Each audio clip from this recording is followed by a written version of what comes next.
We talk about the latest rumors regarding Miles Bridges. Plus, we take a look at the coaching candidates, and David Walker wants to play a game, intriguing or deceiving. That's all today on the Locked On Hornets podcast. You are Locked On Hornets, part of the Locked On Podcast Network, your team every day. In a minute, cuz we live.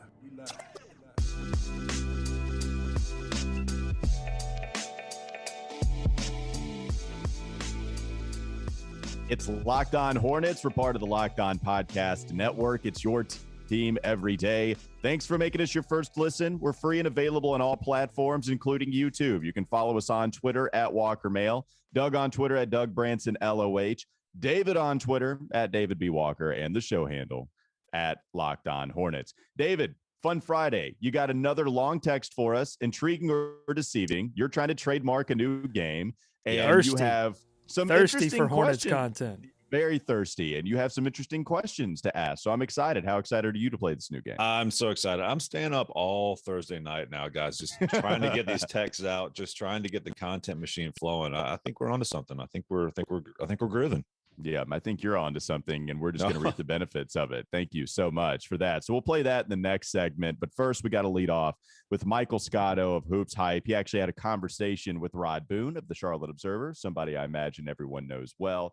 And they talked about Miles Bridges first, but they also had some other interesting comments about LaMelo Ball, about the coaching search, about PJ Washington, Isaiah Thomas, Montrezl Harrell. So maybe we can bounce around after that. But Miles clearly being the headlining topic here. And Michael Scotto referenced he had talked to some NBA execs, and they all think Miles is going to get at least $25 million a year, and he's going to get pretty close to the max. Nothing surprising at all. In fact, I tweeted out that a $25 million a year contract, I would consider a win for the Charlotte Hornets at this point, comparatively so. It's a lot of money. I'm not saying Miles is worth so much more than that, but just based off of what I think Rich Paul is going to get for him with another franchise, I hope it's only $25 million at this point, because I feel like the Hornets kind of have to pay him.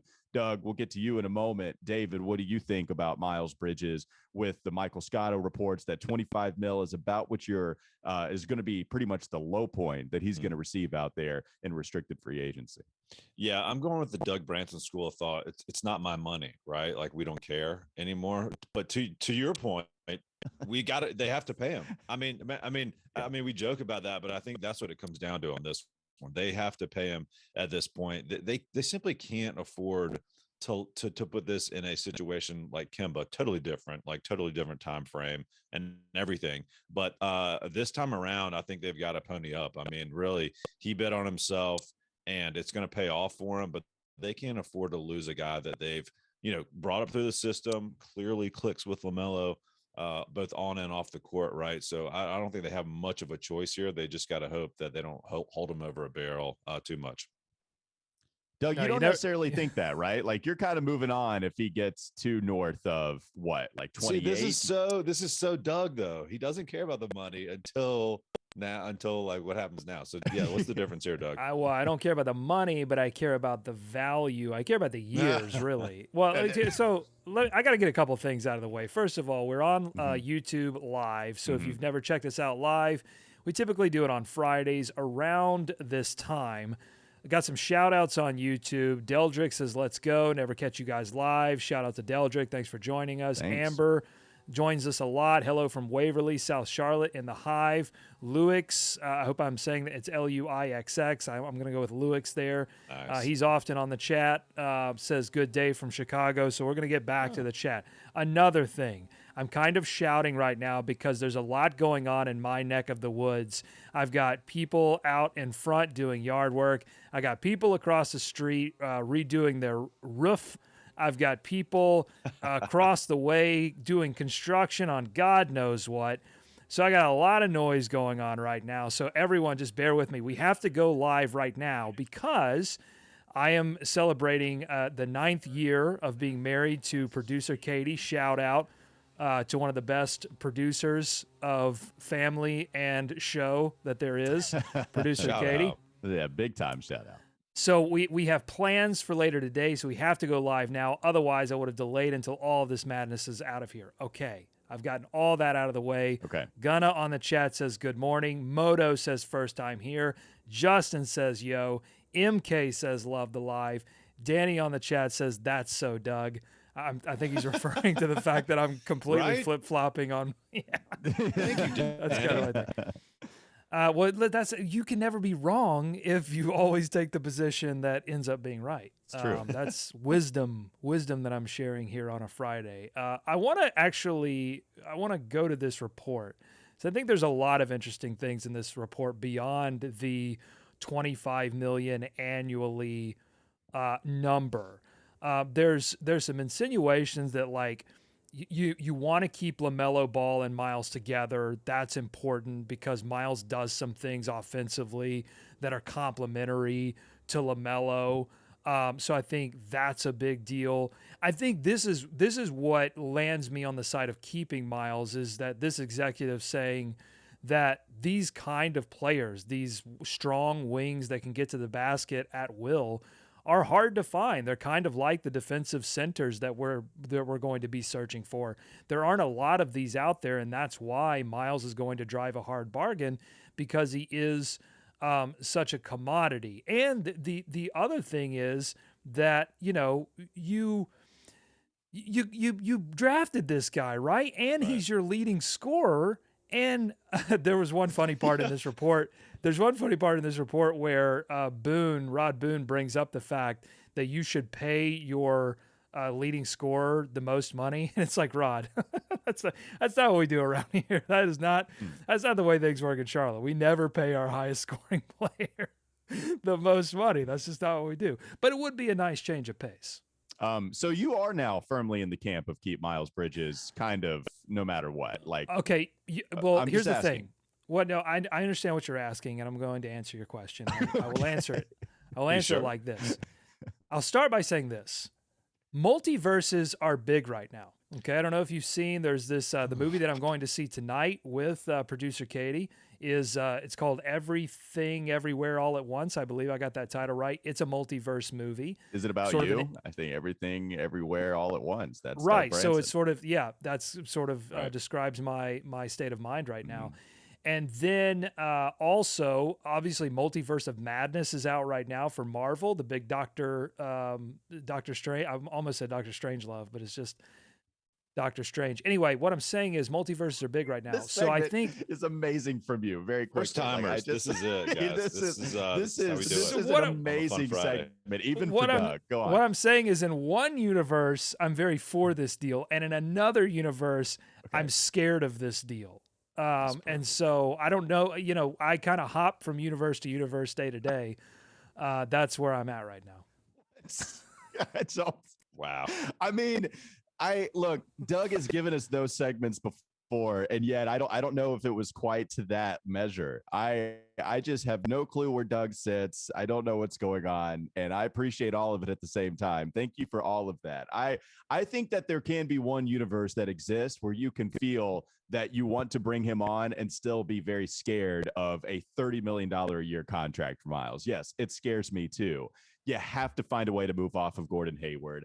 I would be a fan. I've talked about the Terry Rozier thing quite a bit, but Gordon has to be first. That's the number one contract you need to move off on. One, you save some money doing it that way. He's older, he's injury prone. And one thing that is a benefit to having Terry Rozier on your team is that he's really been healthy for the most part. Maybe he gets run down because the Hornets have needed him so much offensively, but he's been pretty damn healthy over the past 2 years, and that's a bonus. But Miles needs to get paid from this team for all of those reasons. Like Mikal Bridges, I think, got somewhere to the tune of $23 million a year, same draft class. Jaren Jackson got $100 million, so he got a big boy contract, earned that defensively this year with the Grizzlies. We'll see how the offense can come about. And then we thought, all right, well, that happened before Miles had this breakout season.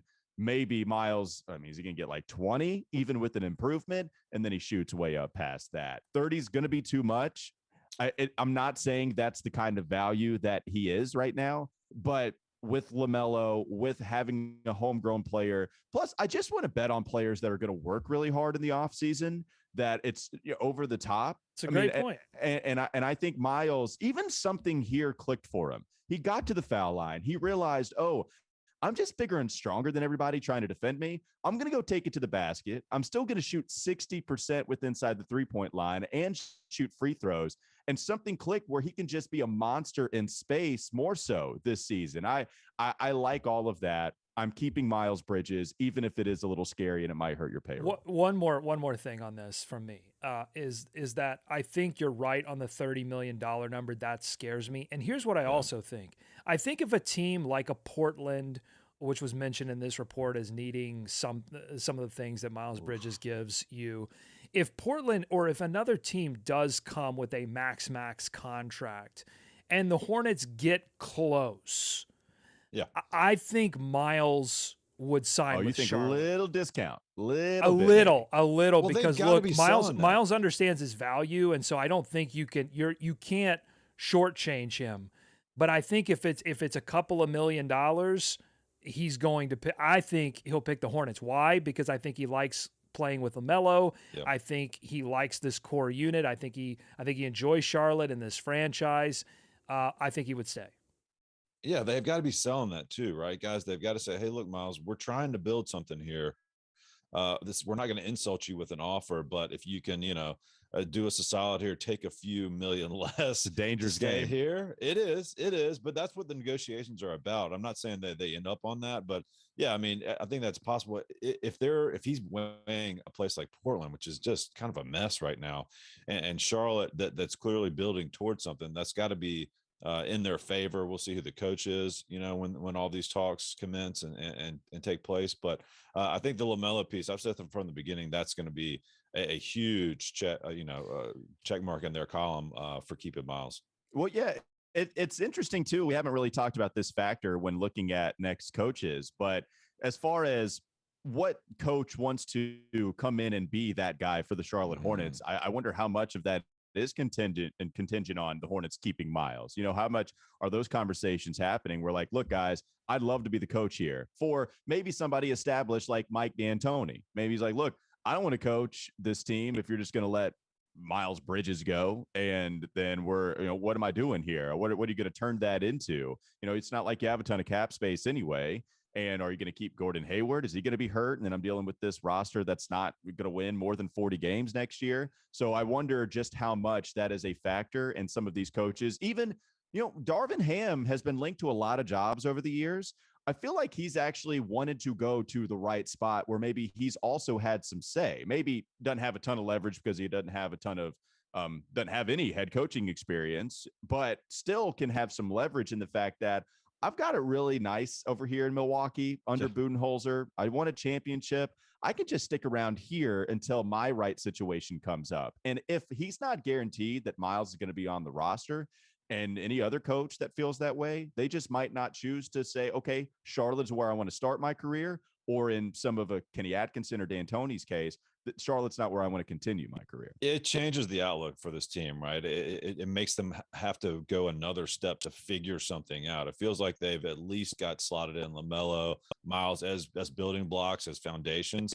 If they lose him, you're right. It's like, okay, now what are we counting on? Somebody who's never on the court. And that's the other thing. Miles has been healthy. He's been pretty durable. Even you talk about those other guys like Jaren Jackson, he's been hurt, right? I mean, so like these young guys, when they have them, when they're producing and they're getting better.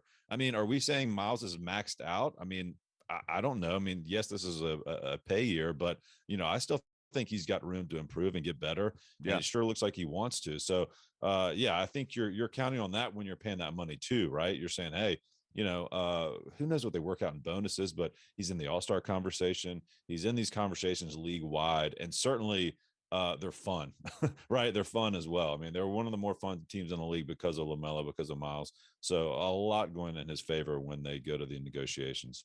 And, had he shot a little bit better from three and been more of a factor on the defensive end, this would be a no-brainer for me, absolutely. But to Walker's point, which I think is the salient point, he does seem like a player that is desperate to improve his game, and possibly the improvements that he made in the offseason maybe affected his shot in some way, So I think he's going to eventually work it out. I think if they give him a deal, they are not going to regret it ultimately, but they possibly could regret letting him go. Yeah. All right. Coming up next on the Locked On Hornets podcast. Oh, nope. I was totally not ready for that one. Sorry. Yeah. Other universe. In the other universe, I nailed it. I'm not even like ready to go to you solo, so we're just gonna have to give me what's coming up in the next segment right now.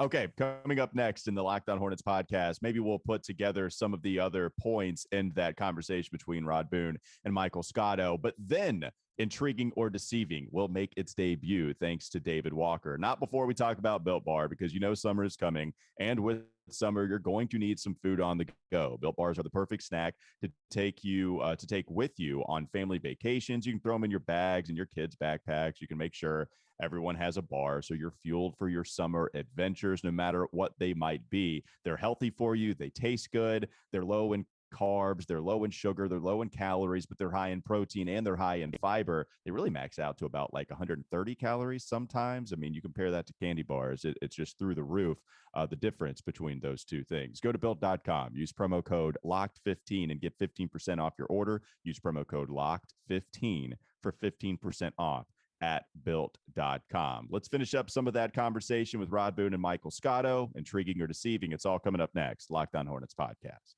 This is Locked On Hornets. So if you don't believe in the moon landing, then what would you say is the greatest human achievement? I think the greatest achievement of all time, and I think it's Vince Carter doing 360s clockwise rather really than tough. counterclockwise. I've tried it. It's really tough. It's time for more of the Locked On Hornets podcast. Locked On Hornets, part of the Locked On Podcast Network. Your team- Guys, I have a baby. Listen. Just throw everything out there. Just listen. Hold on. Listen. Play it all I have many transitions. Everything. I have many transitions, and I'd like to show them all off at once. Oh God, the census overload. Oh man. Here's the thing. There's another universe that exists where I don't have a baby, and this show is perfectly executed every time. This is not that universe. I don't know why that. I just thought you just literally pressed every button on the soundboard. What's happening? Press. Let's try to fix it all. Hey, Timothy on the chat says, Doug, that hat is fire. Thank you. Yeah, I got an LG. The top. What is that button? Yeah, let me take my headphones off here and get a little close up here of this is LJ with the big head. Okay, that is fantastic. Yeah, that is great. And Honestly, plus I feel like that's I don't remember where I obtained that. What? Okay, great hat to put that pin on. I feel like it's a good match. You could have put it anywhere, but did it come with that? Did the pin come with that or? Not with this particular hat. I get pins and I pin them to hats. So I got this pin separately, but I can't remember. Danny on the chat says, this is the Doug from the Hot Dog Fingers multiverse. Yeah, you will attest. Walker will attest to that. I do this a lot when I'm making a point. Just throw the hot dog fingers up. So yeah, it was all in our face.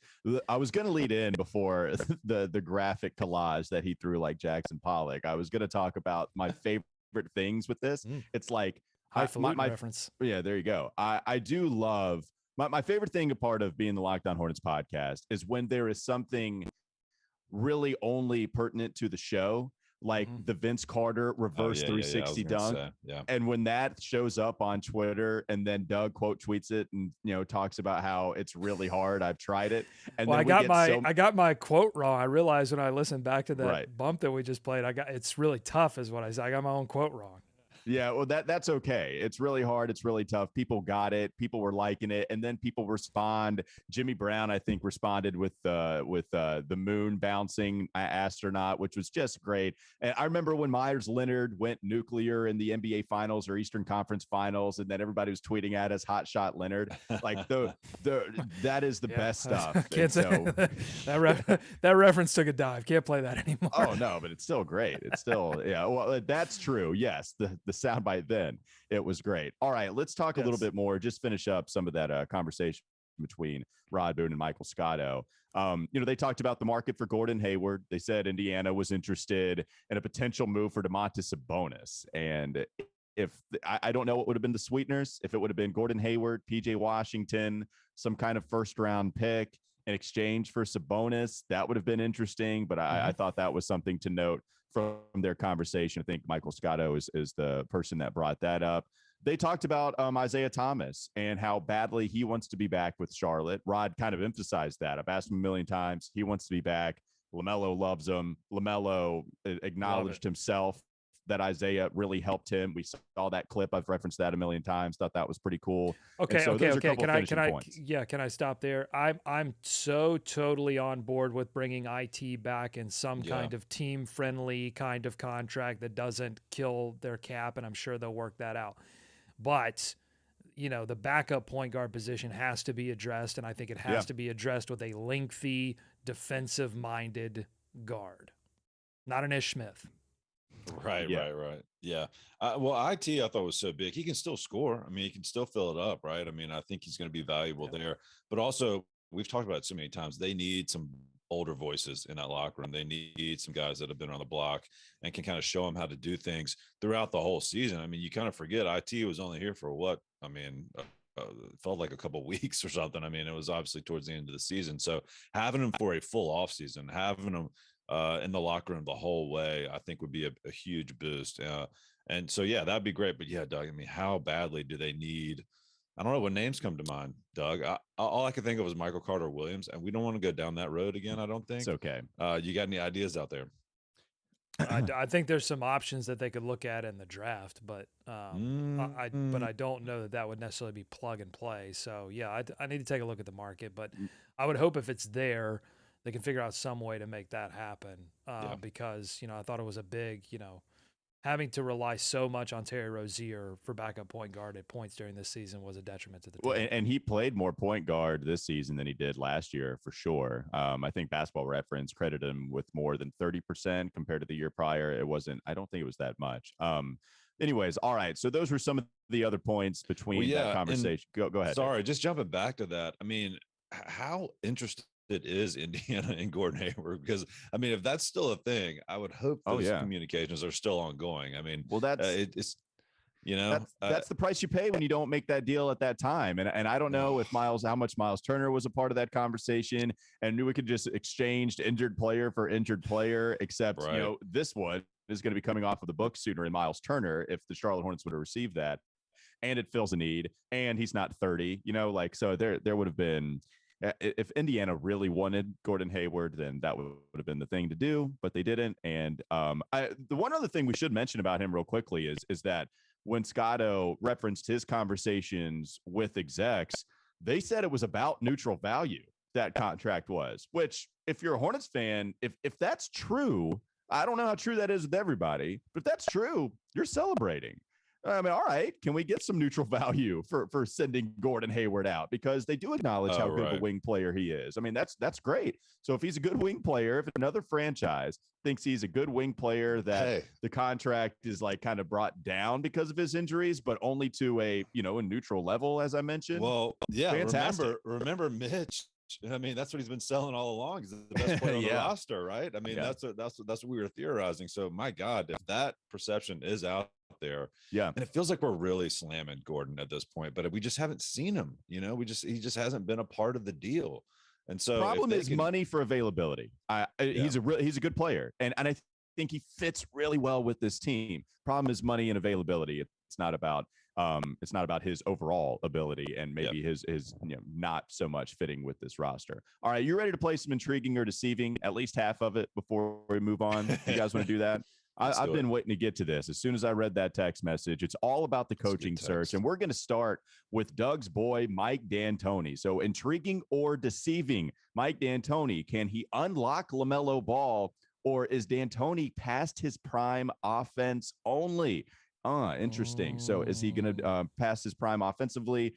We'll go with Doug on this one. This is your boy. You can lead us off here. So what do you think about Mike D'Antoni? I wonder what I think. Intriguing. Absolutely. You're talking about a guy who's been coach of the year twice He has led teams to 50 wins multiple times. 5-0, people. It's an important number. The Hornets haven't had 50 wins since since I was a little boy. So that was kind of creepy. Yeah, little baby boy, watching it on a tiny little television that I had on my bookshelf. So I am interested in winning 50 games in a regular season again and getting to the playoffs. He's taken teams to conference finals. That would be cool to see. That's something that's never happened in Charlotte. I think it's always good to bring in someone who has really good experience doing things that as a franchise you've never experienced before. I think the Hornets would count themselves lucky if D'Antoni agreed to come and head coach this team. Wow. Okay. All right, David, intriguing or deceiving to you? Yeah, I think he is a name, right? We know that Doug likes that. He is a name. Why? Because he wins. If you win, you're a name. Well, except on the spots where he doesn't, right? I mean, right. Well, except for a couple times where New York. I mean, come Houston. On. And that's where it can be a little deceiving. But to me, I think the prospect of him unlocking LaMelo, right? If that's the step they take here, we're talking about conference finals tournament. No. This team's got a couple steps to make before they get in those conversations. And to me, I think the idea of him taking LaMelo and just unlocking him completely is pretty interesting, pretty intriguing, if you will. So that's where I land on the Mike D'Antoni talk. They got to figure out the defense. Obviously, that's going to be something that's done via roster, via attitude, via coaching, via player. That's across the board problem. I think if you bring D'Antoni in here and he works with LaMelo and they play that type of offense that they had going with the Suns and Steve Nash and all that, that could be really something else. So I think it's intriguing. Yeah, maybe it's surprising. I mean, definitely the LaMelo Ball aspect. It's extremely intriguing. I mean, we know offensively, we know point guard wise, we know how much success Mike D'Antoni has had. And so I'd be fine with him being the head coach. I'd rather have some of these other guys we're going to get to, but how could you not be intrigued with what he could do with a LaMelo, offensive minded, extremely good in that regard. And so that would be awesome to see that relationship work out. I don't know.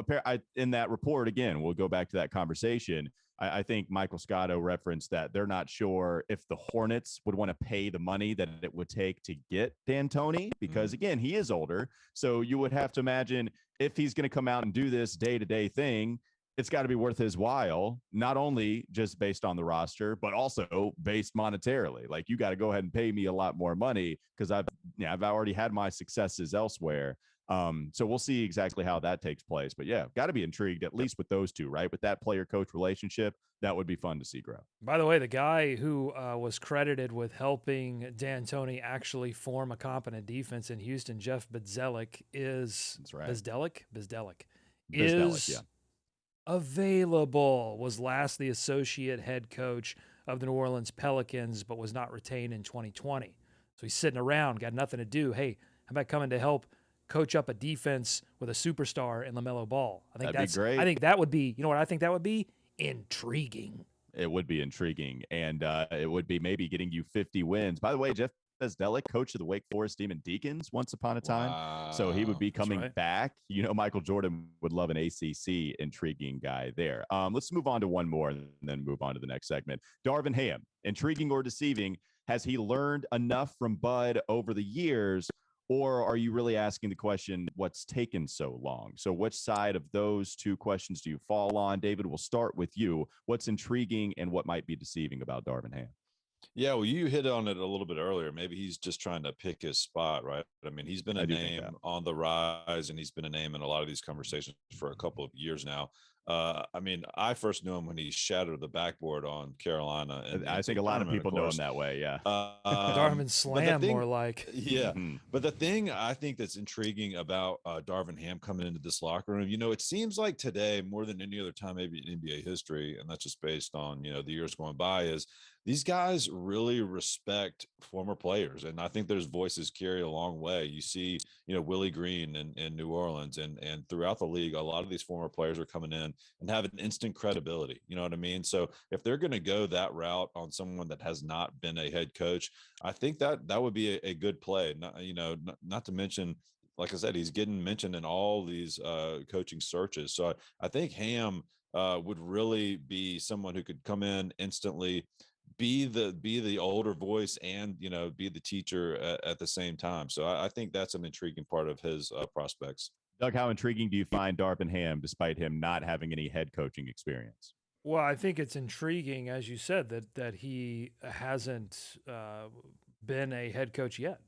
Well, I don't know if it's him picking a spot. I think he would be smart to pick a spot, right? I mean, because these opportunities don't present themselves very often.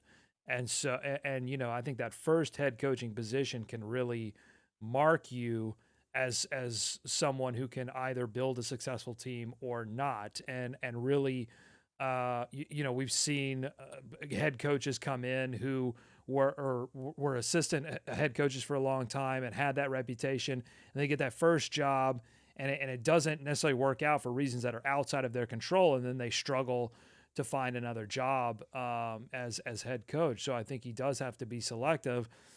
That's why I think Darvin Ham might not really be leaning towards Charlotte, because Charlotte it's not a proven place. It hasn't been a proven place in a very long time. They haven't won a playoff series in 20 years. So you would have to have a pretty big ego to think you're going to come in and change that. I mean, 20 years of not winning a playoff series is a deep hole of failure that you must think you can dig yourself out of. And if you don't want to take that risk, if you'd rather go somewhere that already has multiple proven superstars, then Charlotte's not going to be the place you select. So I think it's intriguing from that perspective. I think Darvin Ham is going to be a great coach. I don't know that he's the right coach for Charlotte right now. And I don't think that I don't know if Darvin Ham believes that Charlotte is the right place for him. Yeah, I don't know what Darvin Ham believes, and I don't know if ego carried any negative connotation with how you framed it. I love it. Give me confidence, if you want to go with that word. Like, if he can come in and think this is a roster I can win with, especially if Miles Bridges is back and LaMelo, those are my two guys leading the way.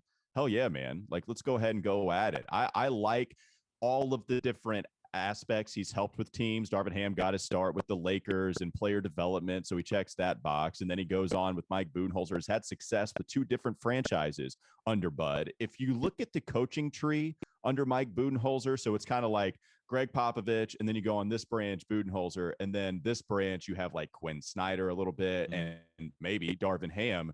There's been some success stories there. And if he can choose the right spot, and if he feels like the Hornets are that spot, then there is enough talent. It's the reason we let go of Borrego, right? Because we do believe that there's something better to be unlocked. And if you think there's something better to be unlocked, that means you think they can win more than 43 games. That means you think you can get to the postseason. And in reality, that's what we're asking.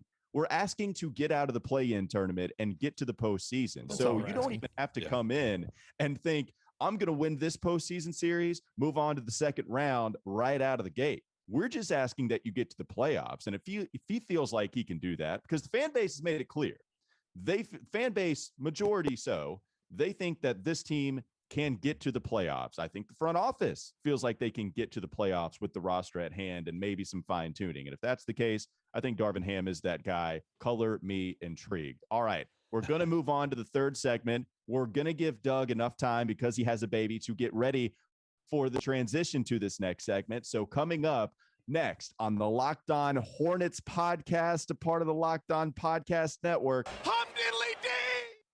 We nailed it. Coming up next, we are going to kind of give you a little bit of insight into the Every Hornets Boxscore show that we're going to be unleashing. Going to start to get into that a little bit more, maybe finish up some of the intriguing or deceiving conversation as well. So kind of bouncing around a couple of different topics coming up next. But now, before we talk about BetOnline, BetOnline.net is your #1 source for all your betting stats and sports info. Find all of the latest sports developments, league reviews, news, including this year's basketball playoffs, Major League Baseball, and this weekend's run to the Roses as the Kentucky Derby is back. BetOnline is your continued source for all your sport wagering information, from live betting to playoffs, esports, and more. Head to the website today or use your mobile device. You'll learn more about the trends and the action. BetOnline, where the game starts. We'll finish up coming up next on the Locked On Hornets podcast.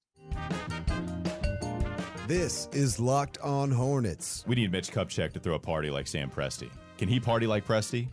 And Russell Westbrook? Yeah, but who are you going to get to perform? Because remember, they got Nas. They did get Nas. Man, who is Mitch Kupchak getting to that party to perform? Can we get Nelly? No. Master P. Yeah, I hate you right now. It's time for more of the Locked On Hornets podcast.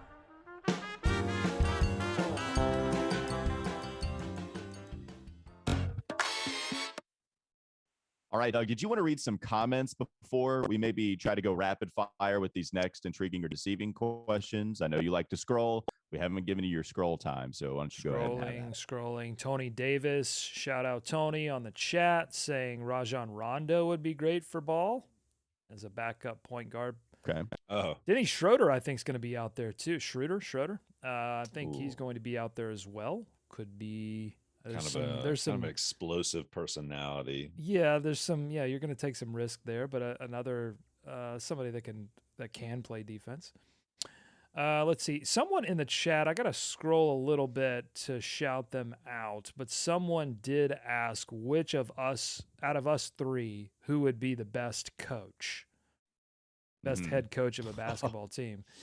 David, you kind of don't you have a little experience here? Aren't you sort of the coach of your men's league team? Exactly. Thank you for bringing that up, Doug. Had a tough game last night. Battled back from down 10 at half to win it. Won it. Yeah, going away in the closing minutes, thanks to some clutch free throws by the guys. But no, it's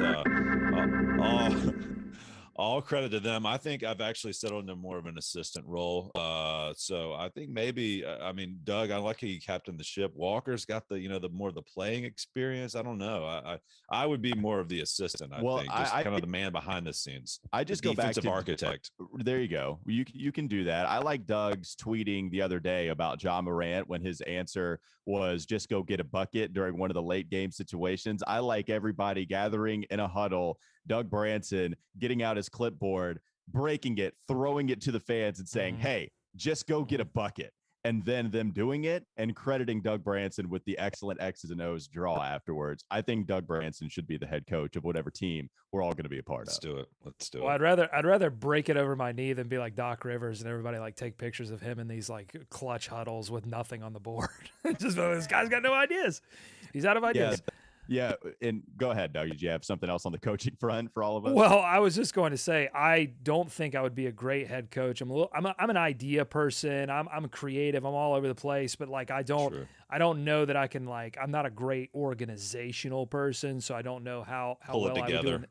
Yeah, I'm more of an architect. I'm more behind the scenes. I'm the associate head coach. In fact, I do have some experience. I was the associate head coach of a 5-year-old league team that did win a championship. Was my boss's kids team. He wanted some basketball knowledge on the team, so I came in there. I actually got these 5-year-olds, and if you've ever coached little kids, it's like herding cats. So it's very, very difficult to get them to do anything or focus on anything. In fact, we had one kid on the team who just, when you subbed him in, he just ran around with a little shark fin on his head and just ran around. That's all he did. That was his role. He was a shark forward, and that was his role on the team. But we did teach them by the end of the year how to run an inbounds play. So if I can architect that, if I can build that, if I can get 5-year-olds to run an inbounds play successfully, by the way, got a bucket and won the championship. Awesome. I think I could be at least. Yeah, I want to be behind the scenes. I want to be the associate. Did the point shark score? That happened? Zero point shark. Okay, 0 points. But did it in style. We don't have a head coach really. This has gone on for a long time. I guess. I mean, I can be it if you guys want to be like the puppet masters behind me. I could be the face of the franchise. That's fine. Just that would be great. I think that's probably going to work the best. All right, let's rapid fire move through the other head coaching candidates. Kenny Atkinson. David asked, somehow guided that Nets team to a playoffs or fired from that Nets team for a reason. What is intriguing and deceiving about those two opinions? Are you going with the former or the latter? Doug, we'll start with you. Rapid fire, go. I'm in on Kenny Atkinson. If D'Antoni isn't interested in the move or doesn't like the money or whatever have you, I'm in on Kenny for sure. Okay, David? Yeah, a little worried he didn't handle the superstar attitudes and athletes in KD and Kyrie, but on the flip side, he knew to get the hell out of there. So I think that's a thumbs up for him. But Melo and Miles haven't shown that same, maybe not yet, but they haven't shown that same inclination towards throwing their weight around a lot. So Yeah, I think I like Kenny Atkinson fine. He's not one of my favorites. I like Kenny Feels like Atkinson the safe fine choice, enough. right? It feels like the safe choice and almost like it feels a little Borrego to me, right? I mean, he's known for his player development. I don't, the offense with the Nets, it relied on D'Angelo Russell a little bit, but you did get to see him, really grow as a player. And at the same time, they won 42 games. And the next year, they didn't win as many. It's not like he had a winning record the next season. And so, let's start. I think he's fine. I wouldn't hate it. I wouldn't love it. Sean Sweeney, is he a defensive architect or was he just lucky to have Luka Doncic? Where are you going with that, David? Yeah, not on defense, Luka Doncic, but just to have him to get those wins. Yeah. As a whole, this is a great group. I think I agree. Doug said it yesterday. They've done a great job of just putting the feelers out there to all these guys. I think this guy Sweeney, I didn't know much about him, but once you deep dive into him, he's come up, I think, from the film room as well and done that thing. What he's done there at Dallas, though, that's impressive. I just don't know quite enough about him and what he's bringing to the table on the whole. But certainly in Dallas to make that team, and I think if you're looking at him, you're saying that's exactly what we need. Like, we need this team. We need somebody to flip the switch on the defensive side of the ball. But it's just hard to judge when you come out of there. You have Luka. They kind of fall back on that. But he would be intriguing, but a little bit more of the unknown for me.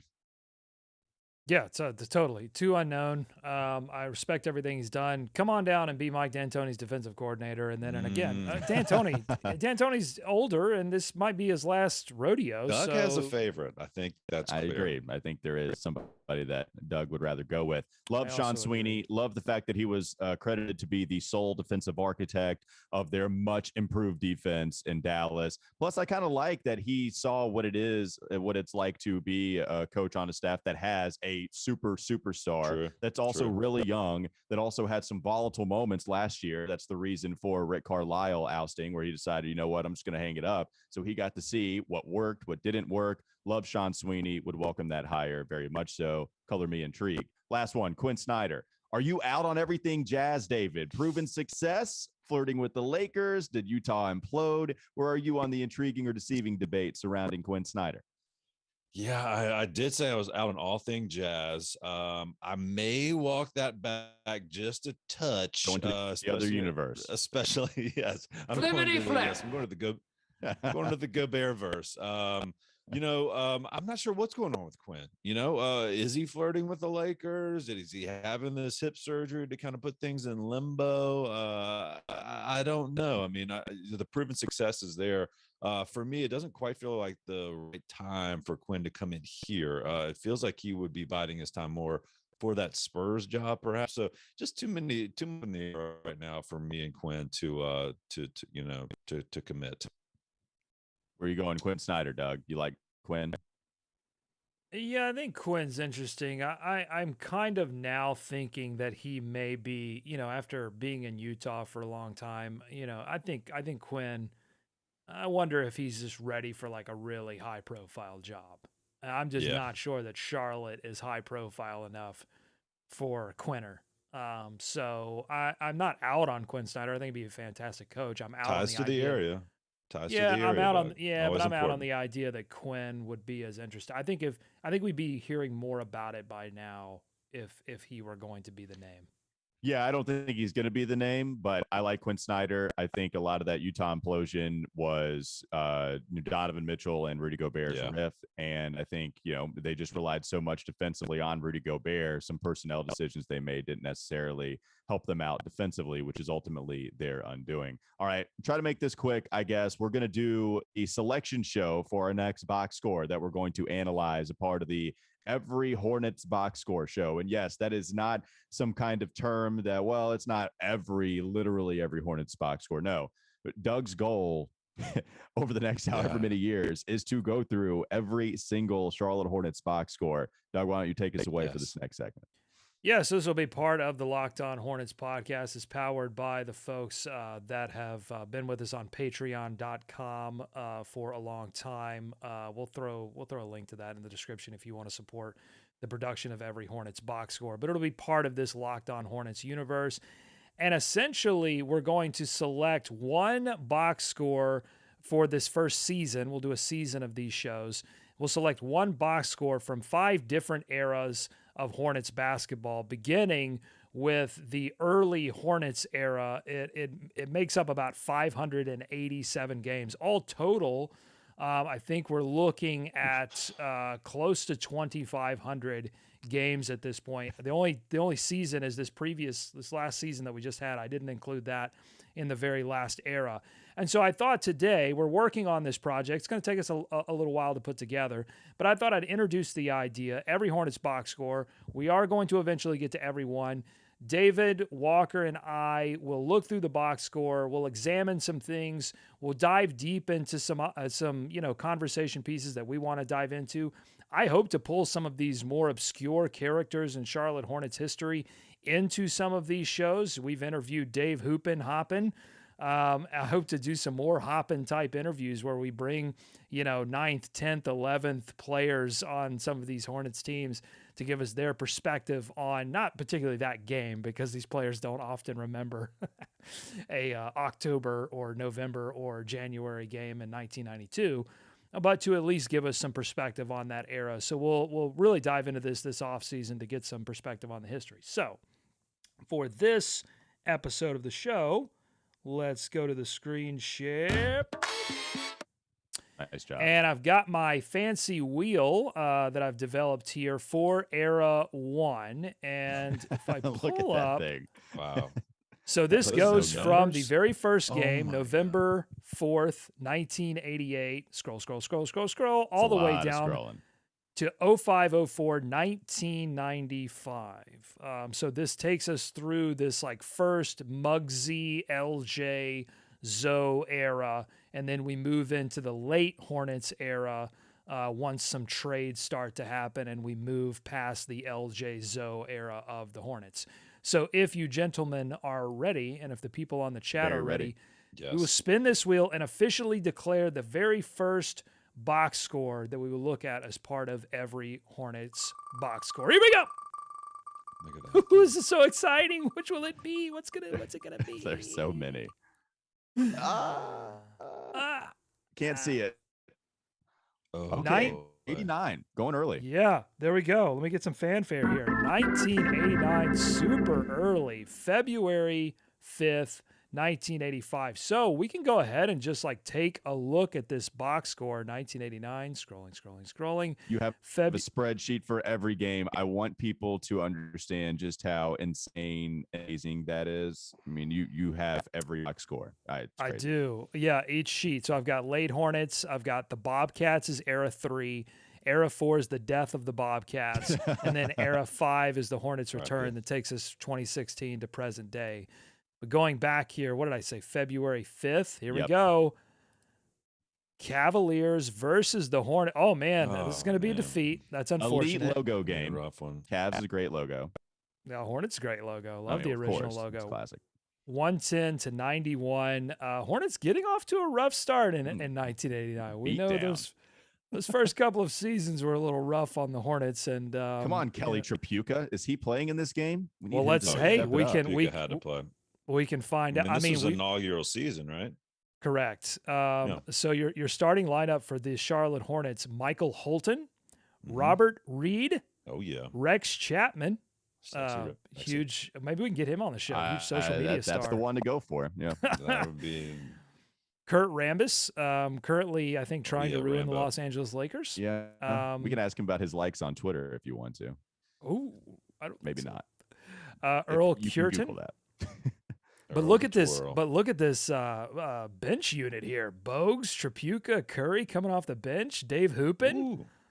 Tim Kempton? We went 4 for 4 in that game. He needs more Dude. playing time. Oh, well, we might have to call him up and see if he remembers going 4 for 4 for 8.7 rebound. I mean, that's a game. 5 turnovers. Got to cut those out, Dave. Come on.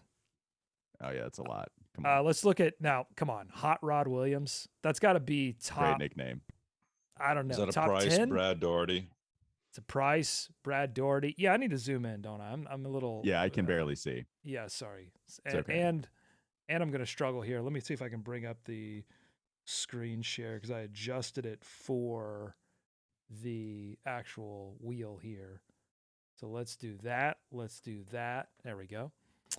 Yeah, so we got Hot Rod Harper, Williams, Ron Elo. Harper, Brad Doherty, Mark Dudley. Price, Mike Sanders, Craig Elo, very famous. How about Tree Rollins in there? The very bottom, Tree Rollins getting some run. 5 minutes. So here's what I propose for this first episode, because really these selection shows are about figuring out what we're going to talk about. I think we need to talk about nicknames or names, just NBA names of the 1980s, since this is 1989. We're wrapping up the decade. So who would like to take the assignment of figuring out the top 10 names, NBA names of the 1980s? Of the nicknames, David, do you want it, or am I going? I got it. You got it. All right, David's going to be on assignment to find the top 10 names. Names can be names or nicknames. Sure. Because I don't Tree Rollins. I mean, we can see if that they might have two. Is that what we're saying? You have Tree Rollins and Hot Rod Williams. Yeah. Yeah, I think we've got two of them right here. But yeah, so Tree was a nickname. Wayne Monty Rollins, otherwise known as Tree Rollins. So yeah, okay, David's on assignment. I mean, Walker, you seeing anything here that you want to explore, want to take a little deeper dive on? I just, maybe what they're known for, like, because I see Darnell Valentine, and I feel like, if I'm not mistaken, that's Denzel's dad. I think that's correct. And then he became a coach. Maybe I could be wrong, but I think that's the case. Chris Dudley, the thing I think about him is when Shaq dunks on him, it's the most disrespectful moment in NBA history. I go back to you're going all over the place. I was looking at some of the roster. Yeah, long career. Is that Dudley right there? Yeah, that's long Dudley. Career. Didn't realize that. Ron Harper being there before his Bulls days. In The Last Dance, they talked about how Craig Elo should not have been guarding MJ. It should have been Ron Harper. And it's like, poor Craig Elo, because Ron Harper's not stopping MJ either. So just all of that throwing at the screen, and I could just basically do some nerd corner stuff. Just decide, this might be interesting, and share some interesting facts. Okay, so Walker's going to handle Nerd Corner. I'm going to track down one of these Charlotte Hornets and try to get them on the show. Bogues is promoting a book right now. I think he's gettable. Yeah. I don't know what Tim Kempton's doing right now. See, eventually I'm going to name somebody who's dead, and I'm going to feel really bad about it. Sorry. It's going to happen. He's got a Twitter account. So I'm just clicking here. So he does broadcast. Okay, so he's in media. That's gettable, I think. All right, so I might be able to get old Timmy Kempton on the show. Talk about his time. Dr. K. Second, he played for the Clippers in '87. Dang it, I just gave away one of the good names. I was about to say that. Was oh my God, he played from '89 to '94 for the Hornets. I just don't associate Tim Kempton as a 5-year Hornets player. I can't. I mean, I had no clue he existed, to be honest. Well, maybe he did. Let's see. Save it, guys. Don't go too deep right now. Okay, so no, he didn't play. So he bounced around. He played in 88, 89, and then 93, 94. Yeah. So that solves it. He played 9 games in 93, 94. The reunion tour. So we Tim Kempton. Make sure you check us out where we talk about Tim Kempton in depth. Hey, that's what this is all about. It's about diving deeper than you ever wanted to go. I bet Timmy Kempton has a pretty good Hornet story. You just don't know it. 6'10", 245. I just remember asking Dave Hoppin if he had ever done an interview since he retired from the NBA, and he said no. Like that this was when we hit him up, he was surprised that he was being asked to do an interview. That's our wheelhouse, is interviewing people. And I think maybe like some Creighton stuff, if I'm not mistaken, he might have went there, and I think he had some affiliation still. But as far as like asking about his time with the Hornets, we might have some players like that. It might not be just your Dave Hoppin. We might do some Tim Kempton stuff and figure out some of the other obscure players. All right, that'll do it. You want to finish with some comments, or you just want to end it there because we're already over time? This is a funny comment. EB Camp coming in. Spend some time away from the pod. Welcome back, EB Thank Camp. You very much. But then EB Camp asks, "Where's Nada?" He spent a lot of time away. Yeah. Oh, wow. Nada has a great gig right now doing some podcasting with CBS Sports, and he's the producer of the Ion College Basketball Podcast. That's a pretty big podcast. It is. It's pretty big. But he comes back on the show every once in a while. Well, he's really busy. I mean, I'd love to have him on the show more, but he's big timing it now, so he's big timing us. So get in his mentions right now. Go to Twitter. Say go back and don't remember where you came from. Locked On Hornets. Right. We made you, Nada. Well, there you go. That was Doug. That was Doug. Yeah, that was Doug who said that. All right. You want to finish up with any more? Is that it? I mean, a lot of great comments. Tony saying go after Coach K. I think that they released some odds. Coach K was, I think, 100-1 to coach the Lakers. So, I mean, you never know. Get George Karl out of retirement. Karl's got some finals experience. There you go. Yeah. 50. He won 50 games. 50. Yeah, it's a big number. It's a round number. It's a nice number. Yeah, I think that's scrolling. I think that's going to do it. A lot of great comments. That'll do it. Yeah. Thank you guys for tuning in to this fun Friday, this Hive Live. Thanks for making us your first listen every day. Now make your second listen Locked On NBA, from the first jump ball of the play-in tournament to the last possession of the NBA Finals. Locked On experts take you deep inside the playoffs with insight and analysis affecting all 30 teams. Thanks to David for joining us, creating a new game. Thanks to Doug for being 100% focused in the first segment. And thanks to everybody else for joining us throughout this entire week. We'll be back with you on Monday.